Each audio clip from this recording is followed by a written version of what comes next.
Assalamualaikum Ustaz. Waalaikumsalam warahmatullahi wabarakatuh. Ustaz, Pak Hendi. ada beberapa pertanyaan nih yang sudah saya siapkan untuk saya Silakan, tanyakan Pak ke Hendi. Antum Ustaz. Itu pertanyaan dari mana lagi tuh? Ini Ustaz, saya baca komentar-komentar dari Rumaiso TV dan juga Instagramnya. Ini barangkali saya sudah baca, tapi mungkin saya nggak ada waktu untuk beri komentar ya waktu saya baca Ya itu. kalau jawab satu-satu juga repot kali Ustaz. Apa sih pertanyaannya Pak Hendi? Ada yang nanya gini Ustaz, apakah wanita haid boleh ikut mengambil barisan dalam sholat itu tidak Kalau apa-apa? tentang wanita haid ya, Iya. dia tidak ikut sholat, tapi dia duduk di Duduk di barisan sholat. barisan situ ya. Memangnya itu tidak memutus soft sholat jamaah lainnya? Gini. Gitu katanya. Intinya wanita boleh menghadiri sholat id ya di lapangan walau sedang haid. Sebagaimana riwayat dari Ummu Atiyah, mungkin Pak Hendi pernah baca di rumaiso.com. Oh iya, pernah. Rasulullah perintahkan tuh wanita-wanita juga ikut keluar, termasuk juga wanita haid. Mereka nanti yang sedang haid itu tidak ikut sholat, namun turut menyaksikan kebaikan dan menyambut seruan kaum muslimin di situ.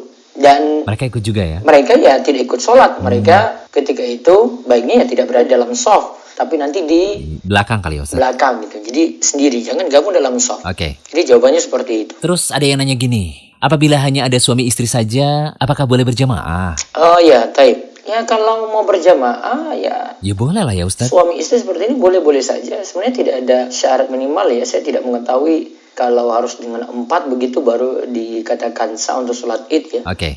Ya asalnya masih boleh karena minimal jamaah itu ada 1 orang plus 1 jamaah gitu sudah dikatakan berjamaah. Coba kita lihat dari hadis ini ya, Anas bin Malik ya.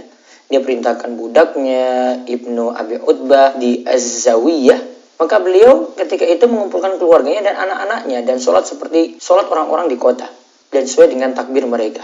Nah, di sini tidak disyaratkan jumlah itu berapa yang ikut sholat id ketika itu tidak sempat untuk lakukan di ramai, namun cuma di keluarganya saja.